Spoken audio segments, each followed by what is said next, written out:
भगवान शिव को तीनों लोकों का स्वामी माना जाता है। वहीं माँ पार्वती आदि शक्ति का एक रूप है, जिन्हें सती का पुनर्जन्म भी माना जाता है। आज हम जानेंगे भगवान शिव और माँ पार्वती की अमर प्रेम कथा के बारे में। कौन है माँ पार्वती, कब और कैसे हुआ शिव के साथ उनका विवाह। सती और भगवान शिव का मिलन।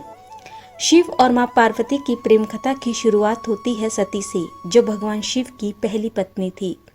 कहा जाता है कि माँ सती राजा दक्ष प्रजापति की पुत्री थी।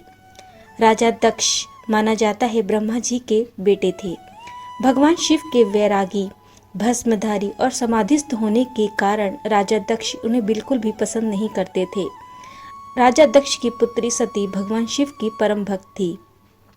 उन्होंने कठोर तपस्या कर भगवान शिव को पति के रूप में प्राप्त किया, लेकिन विवाह के बाद भी दक्ष का भगवान शिव के प्रति द्वेष बना रहा।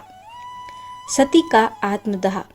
कहा जाता है कि एक बार राजा दक्ष ने विशाल यज्ञ का आयोजन किया, जिसमें सभी देवताओं को निमंत्रण भेजा गया, लेकिन जिसमें जानबूझकर शिव को आमंत्रित नहीं किया। सती अपने पिता के यज्ञ में लेकर जाने को उत्सुक थी। शिव ने उन्हें समझाया कि बिना बुलावे के जाना उचित नहीं, लेकिन सती अपने पिता के सम्मान में चली गई। वहां जाकर उन्होंने देखा शिव के प्रति अनादर और उपेक्षा का वातावरण है। दक्ष ने शिव का सभी के सामने अपमान करना शुरू कर दिया। अपने पति का ऐसा अपमान सती सहन न कर सकी और उन्होंने वहीं यज्ञ कुंड में कूदकर आत्मदाह कर लिया।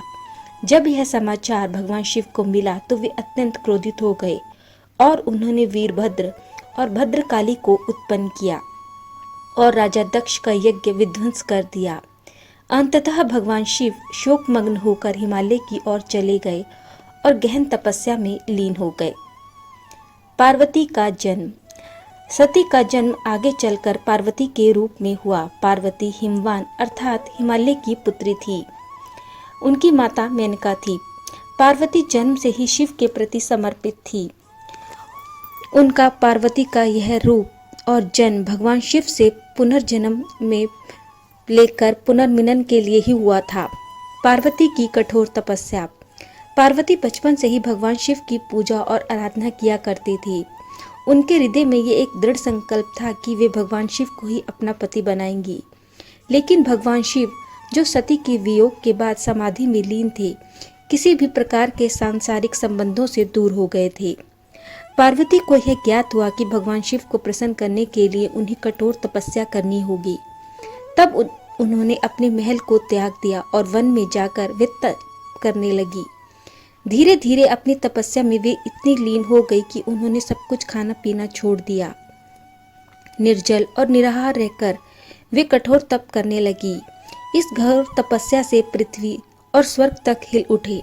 देवताओं को यह ज्ञात हुआ कि पार्वती शिव को पति रूप में पाना चाहती है, तो उन्होंने इसे ब्रह्मांड के संतुलन के लिए जरूरी समझा, क्योंकि केवल शिव और पार्वती के विवाह से ही शक्ति और शिव का मिलन होगा और सृष्टि का संचालन संतुलित रहेगा। कामदेव का प्रयास और विनाश।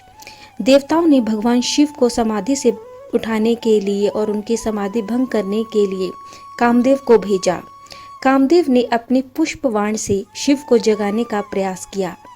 भगवान शिव की समाधि भंग हुई, लेकिन जब उन्हें इस हस्तक्षेप का पता चला तो उन्होंने क्रोधित होकर अपनी तीसरी आंख खोली और कामदेव को भस्म कर दिया। इससे कामदेव की पत्नी रीति बहुत दुखी हुई। हालांकि भगवान शिव को बाद में पार्वती की तपस्या और भक्ति का ज्ञान हुआ। नारद मुनि व अन्य देवों ने उन्हें बताया कि पार्वती ही सती का पुनर्जन्म है। पार्वती की परीक्षा। भगवान शिव ने पार्वती की तपस्या और भक्ति कितनी सच्ची है, ये जानने के लिए परीक्षा लेने का निर्णय किया। भगवान शिव ने एक वृद्ध ब्राह्मण का रूप धरा और वे मां पार्वती के पास जा पहुंचे। उन्होंने पार्वती से पूछा कि तुम किसके लिए यह कठिन तप कर रही हो।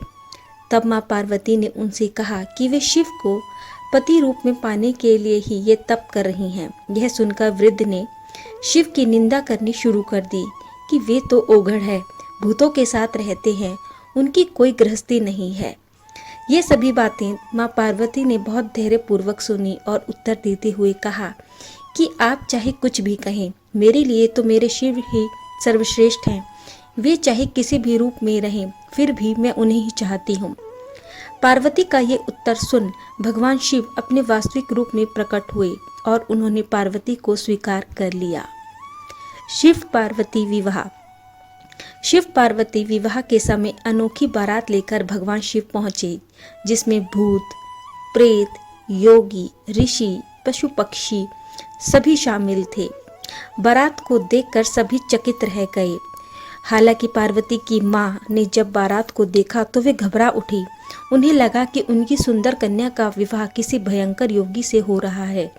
लेकिन भगवान विष्णु और ब्रह्मा ने उन्हें शिव की शक्ति और उनका महत्व बताया। अंततः परंपरागत विधि से शिव और मां पार्वती का विवाह हुआ। यह विवाह केवल दो आत्माओं का मिलन नहीं था, बल्कि ब्रह्मांड में शिव और शक्ति के सहयोग का प्रतीक था। विवाह के बाद शिव और मां पार्वती कैलाश पर्वत पर रहने लगे।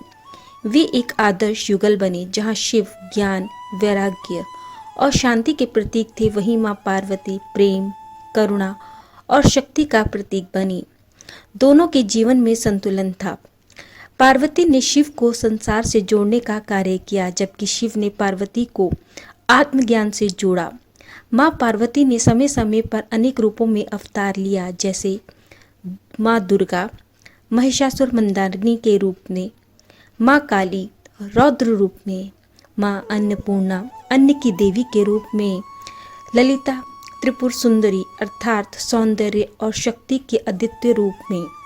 शिव और पार्वती की कथा एक ऐसी प्रेरणा है जो भक्ति, प्रेम, धैर्य और आत्मबल को महत्व को समझाती है।